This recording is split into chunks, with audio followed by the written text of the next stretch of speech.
Price the Lord, praise the Lord. ಕರ್ತನಾಮಕ್ಕೆ ಮಹಿಮೆ ಉಂಟಾಗಲಿ. ಪ್ರಿಯ ದೇವಜನರೇ, ಈ ದಿನವನ್ನು ಕೂಡ ವಿಶ್ರಾಂತಿಕರವಾದ ದಿನ, ವಾರದ ಮೊದಲನೇ ದಿನ, ದೇವರಾದ ಕರ್ತನು ಈ ದಿನವನ್ನು ಕೂಡ ತನ್ನ ಕೃಪೆಯಿಂದ ಇವತ್ತು ನನಗೂ ವಾಕ್ಯವನ್ನು ಕೇಳುವಂತ ನಿಮಗೂ ಈ ಕೃಪೆಯನ್ನು ದೇವರು ದಯಪಾಲಿಸಿ ಕೊಟ್ಟಿದ್ದಾನೆ. ಈ ಕೃಪೆಯುಳ್ಳ ದೇವರಾದ ಕರ್ತನನ್ನು ನಮ್ಮ ಜೀವಿತದಲ್ಲಿ, ಪ್ರಿಯ ದೇವಜನರೇ, ನಾವು ಯಾವ ಸ್ಥಾನದಲ್ಲಿ ನಾವು ಆತನನ್ನು ಇಟ್ಟಿದ್ದೀವಿ, ಯಾವ ಸ್ಥಾನವನ್ನು ನಮ್ಮ ಜೀವಿತದಲ್ಲಿ ನಾವು ಆತನಿಗೆ ನಾವು ಕೊಟ್ಟಿದ್ದೀವಿ.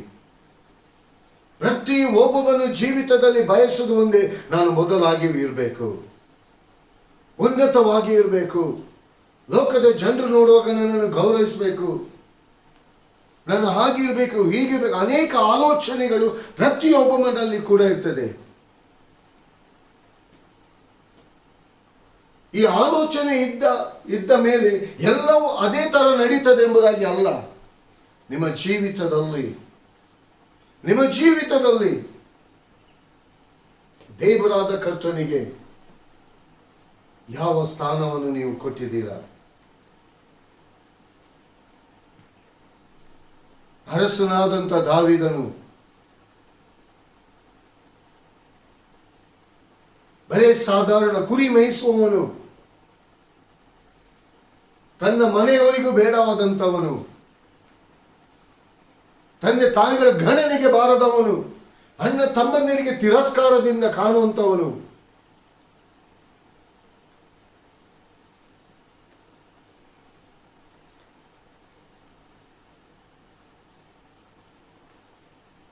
ಆದರೆ ಅವನ ಅಣ್ಣ ತಮ್ಮಂದಿರು ಸೌಲನ ಬಳಿಯಲ್ಲಿ, ಅರಸನಾದ ಸೌಲನ ಬಳಿಯಲ್ಲಿ ಉನ್ನತವಾದ ಸ್ಥಾನದಲ್ಲಿದ್ದರು. ದಾವೀದನು ತಿಪ್ಪೆಗುಂಡಿಯಲ್ಲಿದ್ದ. ಆದರೆ ದಾವೀದನು ತನ್ನ ಜೀವಿತದಲ್ಲಿ ತನ್ನ ದೇವರಾದ ಕರ್ತನಿಗೆ ಮೊದಲ ಸ್ಥಾನವನ್ನು ಕೊಡ್ತಾ ಇದ್ದ. ಒಂದು ಸಮಯ ಬಂತು, ಯಾರ ಗಣನೆಗೂ ಬಾರದಂತ ಅದೇ ದಾವೀದನು, ತಿಪ್ಪೆಗುಂಡಿಯಲ್ಲಿದ್ದಂತ ಅದೇ ದಾವೀದನು ಇಸ್ರಾಯೇಲರಿಗೆ ಎರಡನೇ ಅರಸನಾಗಿ ಬಂದ. ದೇವರಾದ ಕರ್ತನು ಎರಡನೇ ಅರಸನಾಗಿ, ಹಲ್ಲೆಲೂಯಾ, ಎಷ್ಟೊಂದು ದೇವರ ಕಾರ್ಯರಿ. ನಿನ್ನ ದೇವರಾದ ಕರ್ತನನ್ನು ನೀನು ಯಾವ ರೀತಿಗೆ ಘನಪಡಿಸ್ತಿದ್ಯಾ? ಒಂದು ವೇಳೆ ಜನರು ನಿನ್ನನ್ನು ತಿರಸ್ಕಾರ ಮಾಡಿರ್ಬೋದು, ನಿನ್ನ ಮನೆಯವರಿಗೆ ನೀನು ಯಾವ ಗಣನೆಗೆ ನೀನು ಬಾರದವನಾಗಿರ್ಬೋದು, ನೀನು ಅನೇಕ ರೀತಿಯಲ್ಲಿ ಚಿಂತೆಯಲ್ಲಿ ನೀನು ಒಳಗಾಗಿರ್ಬೋದು. ಅಯ್ಯೋ, ನನ್ನ ಈ ಪರಿಸ್ಥಿತಿಯಿಂದ ನನ್ನನ್ನು ಹೊರಗೆ ತರುವವರು ಯಾರು ನನ್ನನ್ನು ಯಾವ ಲೆಕ್ಕಕ್ಕೆ ತಗೊಳ್ತಿಲ್ಲಲ್ಲ,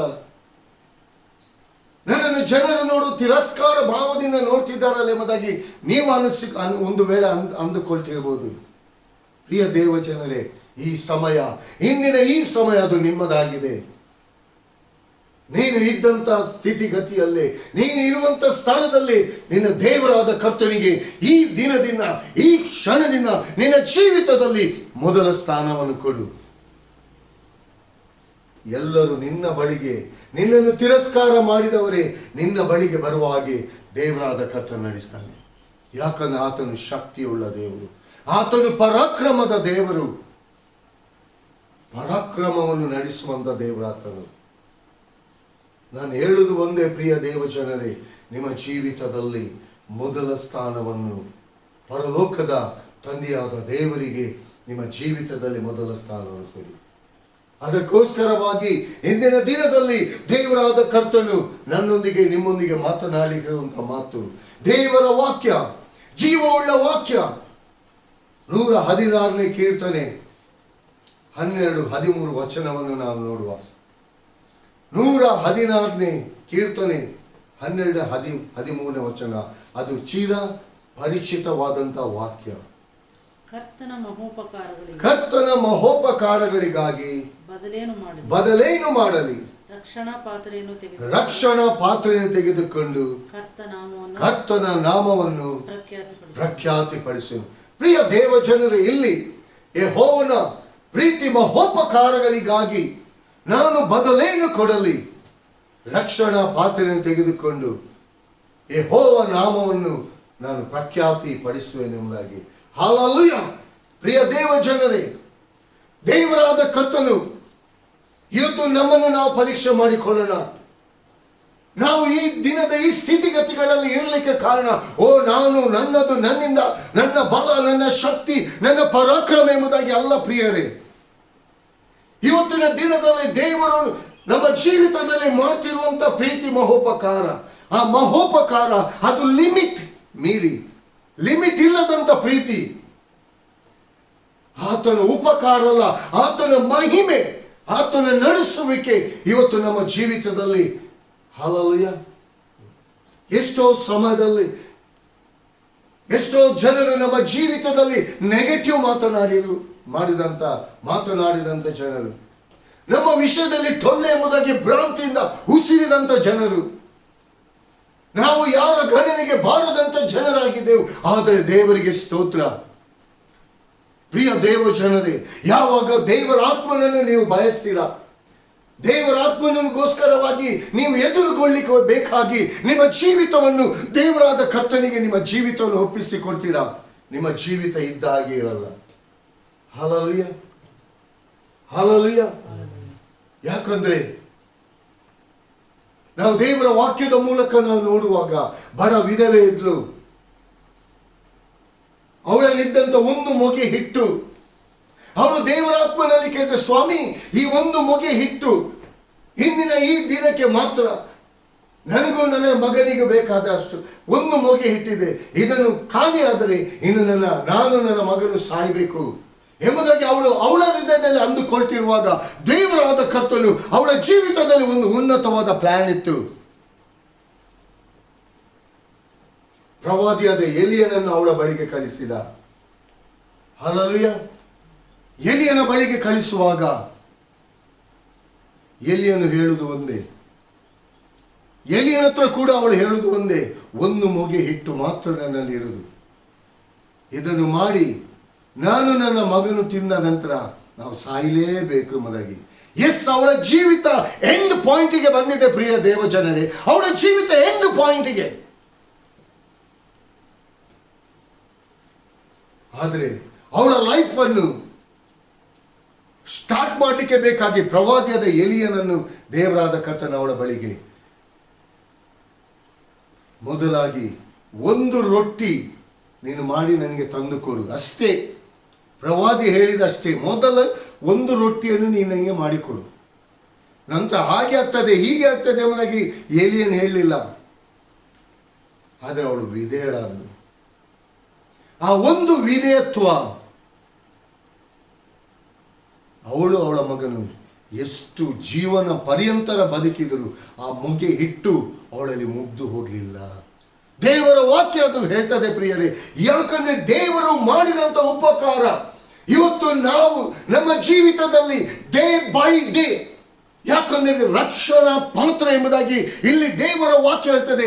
ರಕ್ಷಣಾ ಪಾತ್ರೆ ದೇವರ ಆಲಯವಾಗಿದೆ, ನನ್ನ ನಿನ್ನ ಹೃದಯವಾಗಿದೆ. ಪ್ರಿಯ ದೇವ ಜನರೇ, ಇವತ್ತಿನ ದಿನದಲ್ಲಿ ದೇವರಾದ ಕರ್ತನಿಗೆ ಆ ವಿಧೇಯತ್ವ ಎಂಬ ಪ್ರೀತಿಯನ್ನು ನಿಮ್ಮ ಜೀವಿತದಲ್ಲಿ ಯಾವ ರೀತಿಗೆ ನೀವು ತೋರಿಸ್ತಾ ಇದ್ದೀರಿ? ಮಹೋಪಕಾರ, ಉಪಕಾರ ಅಲ್ಲ, ಮಹೋಪಕಾರ, ಲಿಮಿಟ್ ಮೀರಿ, ಲಿಮಿಟ್ ಇಲ್ಲದಂತ ಪ್ರೀತಿಯನ್ನು, ಆ ಅಗಾಪೆ ಪ್ರೀತಿಯನ್ನು ಇವತ್ತು ದೇವರಾದ ಕರ್ತನು ನನ್ನ ನಿಮ್ಮ ಮೇಲೆ ಇಟ್ಟಿದ್ದಾನೆ.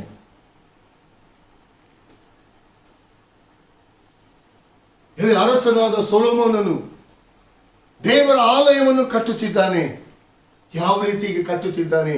ದೇವರಾದ ಕರ್ತನು ಏನೇನು ಆಲೋಚನೆಯನ್ನು ಯಾವ್ಯಾವ ವಿಧವಾದ ರೀತಿಯಲ್ಲಿ ಕಟ್ಟಬೇಕು ಆ ವಿಧವನ್ನು ಅರಸನಾದ ಸೊಲೊಮೋನನಿಗೆ ದೇವರಾದ ಕರ್ತನು, ತಂದೆಯಾದ ದೇವರು ಅವನಿಗೆ ತಿಳಿಯಪಡಿಸಿ ಅದೇ ರೀತಿಯಾಗಿ ವಿಧೇಯನಾಗಿ ಆಲಯವನ್ನು ಕಟ್ಟಿಸಿದ. ಹಲ್ಲೆಲೂಯಾ. ಇವತ್ತಿನ ದಿನದಲ್ಲಿ ದೇವರು ತನ್ನ ವಾಕ್ಯದ ಮೂಲಕವಾಗಿ ಇವತ್ತು ನನ್ನ ನಿಮ್ಮ ಹೃದಯ ಎಂಬ ಆಲಯವನ್ನು ಆತನು ಕಟ್ಟುತ್ತಿದ್ದಾನೆ. ವಾಕ್ಯವೆಂಬ ಆತನಿಗೆ ವಾಕ್ಯದ ಮೂಲಕವಾಗಿ ನಮ್ಮನ್ನು ಒಪ್ಪಿಸಿಕೊಡ್ತಿದ್ದೇವ. ವಾಕ್ಯವೆಂಬ ಆತನು ಹೇಳಿದ ಪ್ರಕಾರ ಆತನ ವಾಕ್ಯಕ್ಕನುಸಾರವಾಗಿ ಇವತ್ತು ನಡೀತಿದ್ದೇವ.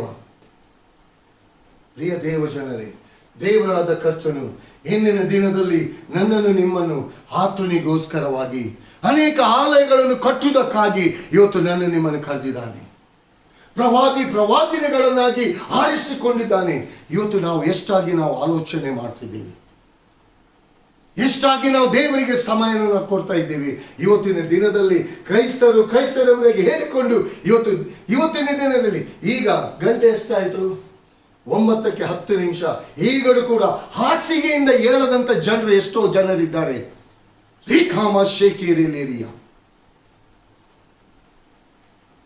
ದೇವರ ಕೃಪೆಯನ್ನು, ದೇವರು ನಿಮ್ಮ ಜೀವಿತದಲ್ಲಿ ಮಾಡಿದನ್ನು ಎಷ್ಟಾಗಿ ನೀವು ನೆನೆಸಿಕೊಳ್ತಿದ್ದೀರಿ. ಯೇಸು ಸ್ವಾಮಿ ನಸುಕಿನ ವೇಳೆ, ಮುಂಚಾನೆ ವೇಳೆಯಲ್ಲಿ ನನಗೋಸ್ಕರ ನಿಮಗೋಸ್ಕರವಾಗಿ ತಂದೆಯ ಬಳಿಯಲ್ಲಿ ಆತನು ಬೇಡಲಿಕ್ಕೆ ಹೋಗ್ತಿದ್ದ. ನನಗೋಸ್ಕರ ನಿಮಗೋಸ್ಕರ ಪ್ರಾರ್ಥಿಸ್ತಿದ್ದ. ಆತನಿಗೋಸ್ಕರವಲ್ಲ, ನನಗೋಸ್ಕರ ನಿಮಗೋಸ್ಕರ. ಇವತ್ತು ನಾವೇನು ಮಾಡ್ತಾ ಇದ್ದೇವೆ? ಆತನು ಹಲ್ಲೆಲೂಯಾ ಹಲ್ಲೆಲೂಯಾ. ಇವತ್ತು ನಿಮ್ಮ ಜೀವಿತದಲ್ಲಿ ಕೂಡ ಪ್ರಿಯರೇ ಎಷ್ಟೋ ಜನರು ನೀವು ಅಂದುಕೊಳ್ತಿರ್ಬೋದು, ನನ್ನನ್ನು ಯಾರು ನೋಡುವರಿಲ್ಲ ಎಂಬುದಾಗಿ ನೀವು ಅಂದುಕೊಳ್ತಿರ್ಬೋದು. ನನಗೆ ಯಾರು ಸಹಾಯಕರಿಲ್ಲ ಎಂಬುದಾಗಿ ನೀವು ಅಂದುಕೊಳ್ತಿರ್ಬೋದು. ಎಲ್ಲರೂ ನಮ್ಮನ್ನು ಕೈ ಬಿಟ್ಟಿದ್ದಾರೆ ಎಂಬುದಾಗಿ ನೀವು ಅಂದುಕೊಳ್ಬೋದು. ನೀವು ಅಂದುಕೊಳ್ಳುವುದು ಸರಿ. ಯಾಕಂದ್ರೆ ನಿಮ್ಮ ಜೀವಿತದ ಅನುಭವ, ನೀವು ನಿಮ್ಮ ಜೀವಿತದಲ್ಲಿ ನಡ್ಕೊಂಡು ನಡೆದಂತ ಆ ದಾರಿಯಲ್ಲಿ ನೀವು ಪಟ್ಟಂತ ಕಷ್ಟ, ಹಿಂಸೆ, ವೇದನೆ, ಅವಮಾನ, ನಿಂದೆಗಳು ಅದು ಆ ರೀತಿಯಾಗಿ ಇರ್ಬೋದು. ಆದರೆ ಈ ಕ್ಷಣವನ್ನು ನಿಮ್ಮ ದೇವರಾದ ಕರ್ತನಿಗೆ ಈ ಸಮಯವನ್ನು ನೀವು ಒಪ್ಪಿಸಿಕೊಡುವುದಾದರೆ, ಬಡ ವಿಧವೆ ಇದ್ಲು ಪ್ರಿಯರೇ.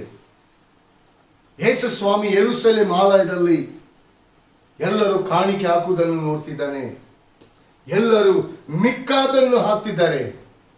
ಫರಿಸಾಯರು, ಶಾಸ್ತ್ರಿಗಳು, ಯಹೂದರು ಎಲ್ಲರೂ ಕೂಡ ಅವರು ತಮಗೆ ಬೇಕಾದನ್ನು ಇಟ್ಟುಕೊಂಡು ಮಿಕ್ಕಾದದನ್ನು ಹಾಕ್ತಿದ್ದಾರೆ. ಆದರೆ ಒಂದು ಬಡ ವಿಧವೆ, ಒಂದು ದುಗ್ಗಾಣಿ, ಅದು ಅವಳ ಜೀವಿತವಾಗಿತ್ತು ಪ್ರಿಯರೇ. ಅವಳು ಅದನ್ನು ಕೊಟ್ಟರೆ, ಆ ಕಾಣಿಕೆಗೆ ಹಾಕಿದ್ರೆ ಅವಳ ಜೀವಿತದಲ್ಲಿ ಬೇರೆ ಯಾವುದಿರಲಿಲ್ಲ. ಯೇಸು ಸ್ವಾಮಿ ನೋಡ್ತಿದ್ದಾನೆ. ಆ ಬಡ ವಿಧವೆ ಒಂದು ದುಗ್ಗಾಣಿಯನ್ನು ತಂದು ಕಾಣಿಕೆಗೆ ಹಾಕಿಬಿಟ್ಲು. ತನ್ನ ಲೈಫನ್ನೇ ಯೇಸುವಿಗೆ ಕೊಟ್ಟು ಬಿಟ್ಲು ಪ್ರಿಯರೇ. ಆ ಆಲಯದಲ್ಲಿ ಇದ್ದವರು ಪ್ರತಿಯೊಬ್ಬರು ಮಿಕ್ಕಾದನ್ನು ದೇವರಿಗೆ ಕೊಟ್ಟರು. ಇಲ್ಲಿ ಬಡ ವಿಧವೆ ತನ್ನನ್ನೇ ದೇವರಿಗೆ ಒಪ್ಪಿಸಿ ಹಾಲೆಲೂಯಾ ರೋಷಿಕಾರ ತೋರೈ ಬೀಕಿನೇ ತೇರೆ ದೇಖಾರ ದೋಲಿಯಾರ.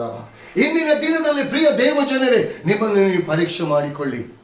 ನಿಮ್ಮ ಜೀವಿತದಲ್ಲಿ ನಿಮ್ಮ ದೇವರಾದ ಕರ್ತನಿಗೆ ನಿಮ್ಮ ಜೀವಿತವನ್ನು ನೀವು ಒಪ್ಪಿಸಿಕೊಡಿ. ನೀವು ಇದ್ದ ಹಾಗೆ ಇರಲ್ಲ. ನೀವು ಅಂದುಕೊಳ್ತಿರ್ಬೋದು, ನನ್ನ ಜೀವಿತ ಮುಗಿಯಿತು, ನಾನು ಯಾರಿಗೂ ಬೇಡವಾಗಿದ್ದೇನೆ ಎಂಬುದಾಗಿ. ನೀನು ಯಾರಿಗೂ ಬೇಡವಾಗಿರ್ಬೋದು, ನಿನ್ನ ಲೈಫ್ ಎಂಡ್ ಆಗಿರ್ಬೋದು. ಆದರೆ ನಿನ್ನ ಜೀವಿತದಲ್ಲಿ ಈ ದಿನ, ಈ ಕ್ಷಣವನ್ನು ನಿನ್ನ ದೇವರಾದ ಕರ್ತನಿಗೆ ನೀವು ಒಪ್ಪಿಸಿಕೊಡುವುದಾದರೆ, ಈ ದಿನ ನಿಮ್ಮ ಜೀವಿತದಲ್ಲಿ ಪ್ರಾರಂಭಿಸ್ತೀರಾ.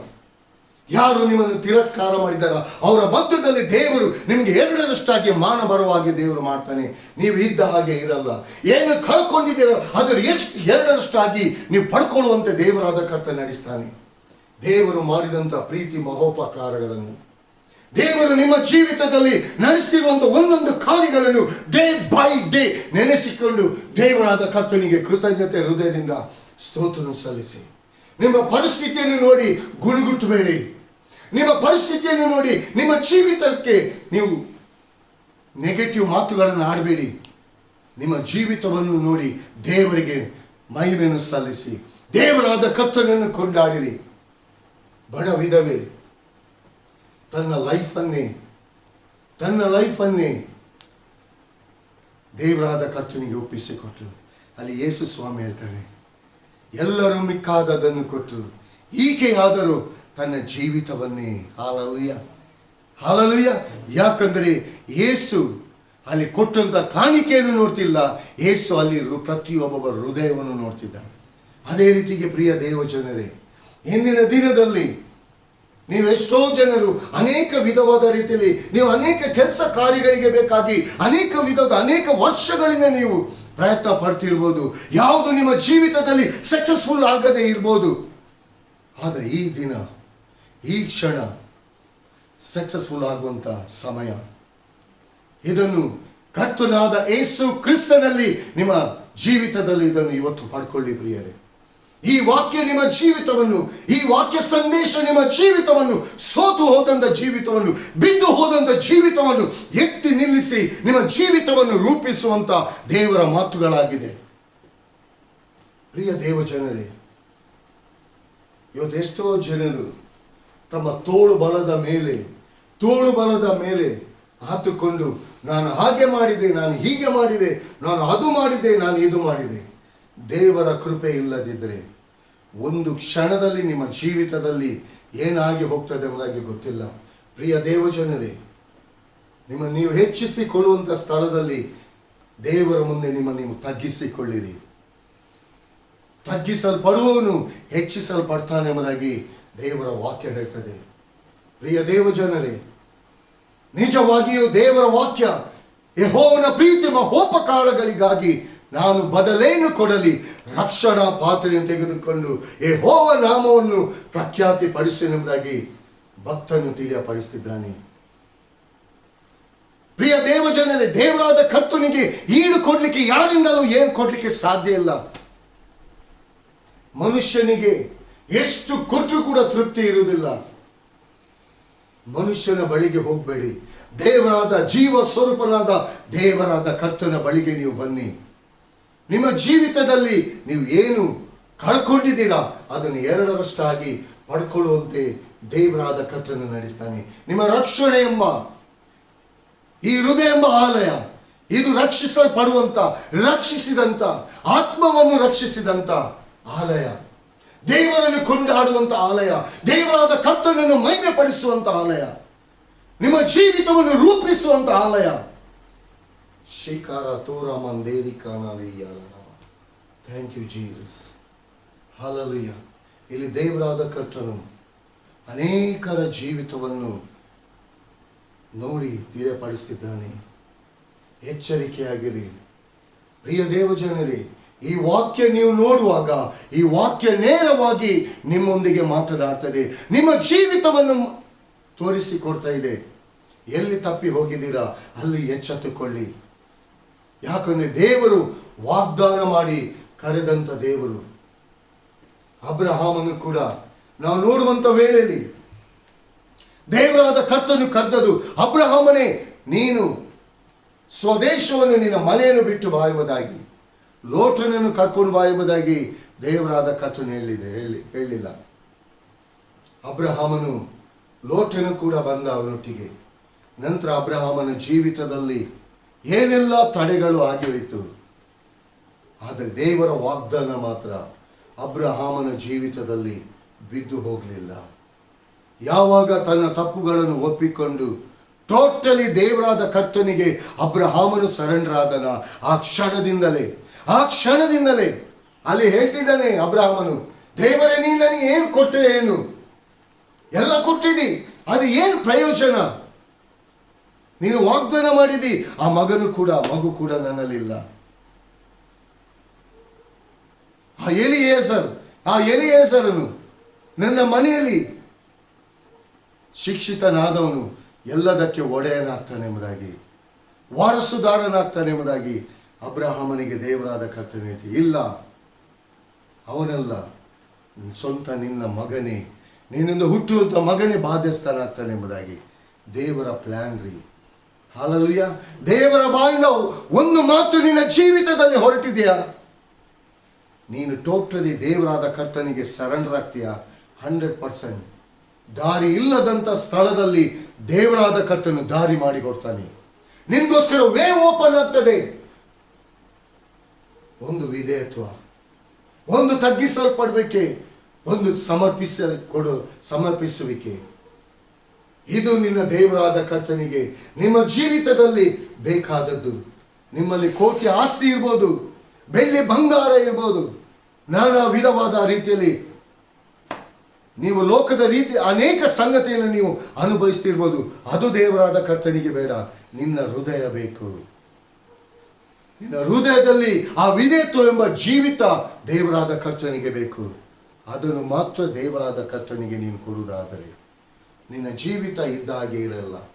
ಪ್ರಿಯ ದೇವಜನರೇ, ಇಲ್ಲಿ ನಿಜವಾಗಿಯೂ ಅರಸನಾದ ಸೊಲೊಮೋನನು ಪರಿಶುದ್ಧ ಆಲಯವನ್ನು ದೇವರಾದ ಕರ್ತನು ತಿಳಿಯಪಡಿಸಿದ ಮೇರೆಗೆ ಕಟ್ಟಿಸಿದ. ಇವತ್ತು ನನ್ನ ನಿಮ್ಮ ಆಲಯ, ಹೃದಯ ಎಂಬ ಆಲಯ, ದೇವರಾದ ಕರ್ತನು ಕಟ್ಟಲಿಕ್ಕೆ ತನ್ನ ಹಸ್ತವನ್ನು ಚಾಚಿದ್ದಾನೆ. ನಿಮ್ಮ ಹೃದಯಗಳನ್ನು ಆತನು ತನ್ನ ವಾಕ್ಯ ಎಂಬ ಕಲ್ಲುಗಳ ಮೂಲಕ ಕಟ್ಟಲ್ಪಟ್ಟು ಆ ವಾಕ್ಯದ ಮೂಲಕವಾಗಿ ಒಳ್ಳೆ ಜೀವಿತವನ್ನು ಸುಂದರವಾಗಿ ರೂಪಿಸುವುದಕ್ಕಾಗಿ ಇವತ್ತು ನಿಮ್ಮ ಬಳಿಗೆ ಕೂಡ ಆತನು ಬರ್ತಿದ್ದಾನೆ. ಇವತ್ತು ಒಂದು ಒಳ್ಳೆ ಅವಕಾಶ, ಒಳ್ಳೆ ಆಪರ್ಚುನಿಟಿಯನ್ನು ದೇವರಾದ ಕರ್ತನು ನಿಮಗೆ ಕೊಟ್ಟಿದ್ದಾನೆ. ಇದನ್ನು ದೇವರಾತ್ಮನಲ್ಲಿ ಉಪಯೋಗಿಸಿ. ದೇವರಾದ ಕರ್ತನನ್ನು ನೋವುಪಡಿಸಬೇಡಿ. ದೇವರು ನಿಮ್ಮ ಜೀವಿತದಲ್ಲಿ ವಾಗ್ದಾನ ಮಾಡಿರುವುದಾದರೆ ಆ ವಾಗ್ದಾನ ನೆರವೇರ್ತಾ ಇಲ್ವಾ? ಎಲ್ಲಿ ವಾಗ್ದಾನಕ್ಕೆ ವಿರೋಧವಾಗಿ ನೀವು ತಪ್ಪಿ ಹೋಗ್ತಾ ಇದ್ದೀರಿ, ಟೋಟಲಿ ದೇವರಾದ ಕರ್ತನಿಗೆ ಸರೆಂಡರ್ ಆಗಿ ದೇವರಾದ ಕರ್ತನಿಗೆ ಒಪ್ಪಿಸಿಕೊಡಿ. ನೀವು ಮಾಡಿದ ತಪ್ಪುಗಳನ್ನು ಒಪ್ಪಿಕೊಳ್ಳಿ, ದೇವರ ಮುಂದೆ ಯಥಾರ್ಥವಾಗಿ ಒಪ್ಪಿಕೊಳ್ಳಿ. ಅಬ್ರಹಾಮನು ಟೋಟಲಿ ಸಾಷ್ಟಾಂಗ ನಮಸ್ಕಾರ ಮಾಡಿದ, ಟೋಟಲಿ ಪರಿಪೂರ್ಣವಾಗಿ ತನ್ನ ದೇವರಾದ ಕರ್ತನಿಗೆ ಒಪ್ಪಿಸಿಕೊಟ್ಟ. ಆ ಕ್ಷಣದಿಂದ ಹೇಳ್ತಾನೆ, ನೆಕ್ಸ್ಟ್ ಇಯರ್ ಇದೇ ಸಮಯದಲ್ಲಿ ನಾನು ನಿನ್ನ ಬಳಿಗೆ ಬರುವಾಗ ಒಬ್ಬ ಮಗನನ್ನು ನೀನು ಹಿಡ್ಕೊಂಡಿರ್ತೀನಿ. ಆ ವಾಗ್ದಾನ ಫುಲ್ಫಿಲ್ ಆಯಿತು. ದೇವರ ಬಾಯಿಂದ ಹೊರಟಂತ ಮಾತು ಆತನ ಇಷ್ಟಾರ್ಥ ನಿಮ್ಮ ಜೀವಿತದಲ್ಲಿ ನೆರವೇರಿಸದ ಹೊರತು ವ್ಯರ್ಥವಾಗಿ ಆತನ ಬಳಿಗೆ ಹಿಂದಿರುವುದಿಲ್ಲ. ಒಂದು ವೇಳೆ ಆ ವಾಗ್ದಾನ ತಡವಾಗ್ತಾ ಇದೆಯಾ, ನಿಮಗೆ ನೆರವೇರ್ತಾ ಇಲ್ಲ ಎಂಬುದಾಗಿ ಅನಿಸ್ತಾ ಇದೆಯಾ, ಎಲ್ಲಿ ನೀವು ತಪ್ಪಿ ಹೋಗಿದ್ದೀರಿ? ದೇವರ ಮಹೋಪಕಾರಗಳನ್ನು ಎಲ್ಲಿ ಎಷ್ಟು ನೀವು ಮರ್ತು ಬಿಟ್ಟಿದ್ದೀರಿ? ನೆನೆಸಿಕೊಳ್ಳಿ. ನಿಮ್ಮ ಗಣನೆಗೆ ನೀವು ತನ್ನಿ, ದೇವರಾದ ಕರ್ತನಿಗೆ ಒಪ್ಪಿಸಿಕೊಡಿ. ನಿಮ್ಮ ಜೀವಿತ ಇದ್ದ ಹಾಗೆ ಇರಲ್ಲ, ನಿಮ್ಮ ಜೀವಿತ ರೂಪಿಸಲ್ಪಡ್ತದೆ. ಪ್ರಿಯ ದೇವಜನರೇ, ಈ ವಾಕ್ಯವನ್ನು ಕರ್ತನಿಗಾಗಿ ಕರ್ತನಲ್ಲಿದ್ದುಕೊಂಡು ಈ ವಾಕ್ಯವನ್ನು ಕೇಳಿ. ನೀವು ಕೇಳುವುದು ಮಾತ್ರ ಅಲ್ಲ, ನೀವು ಆಶೀರ್ವಾದ ಹೊಂದುವುದು ಮಾತ್ರ ಅಲ್ಲ, ಇತರರು ಆಶೀರ್ವಾದ ಹೊಂದಬೇಕು. ಇತರರು ಕೇಳುವಂತೆ ಪ್ರತಿಯೊಬ್ಬರಿಗೂ ಇದನ್ನು ಸೆಂಡ್ ಮಾಡಿ. ಯಾಕಂದರೆ ಇದು ಜೀವ ಭರಿತವಾದಂಥ ದ್ರಾಕ್ಷ ಲತೆಯಾಗಿದೆ ಪ್ರಿಯರೇ. ಅದು ಒಳ್ಳೆ ಟೇಸ್ಟ್ ಆಗಿದೆ. ನಿಮ್ಮ ಜೀವಿತವನ್ನು ರೂಪಿಸುವಂಥ ವಾಕ್ಯಗಳಾಗಿದೆ. ದೇವರಾದ ಕರ್ತನು ನಿಮ್ಮನ್ನು ಪ್ರೀತಿ ಮಾಡ್ತಿದ್ದಾನೆ. ನಿಮ್ಮ ಹೃದಯ ಎಂಬ ಆಲಯವನ್ನು ತನ್ನ ವಾಕ್ಯದ ಮೂಲಕವಾಗಿ ಕಟ್ಟುವುದಕ್ಕಾಗಿ ಆತನಿಗೆ ಆ ವಿಧೇಯತ್ವದ ಪ್ರೀತಿ ಮೂಲಕವಾಗಿ ದೇವರಾದ ಕರ್ತನಿಗೆ ಒಪ್ಪಿಸಿಕೊಡಿ. ದೇವರ ವಾಕ್ಯಗಳನ್ನು ಆಶೀರ್ವದಿಸಲಿ. ಕರ್ತನಾಮಕ್ಕೆ ಮಹಿಮೆ ಉಂಟಾಗಲಿ. ಆಮೆನ್. Praise the lord.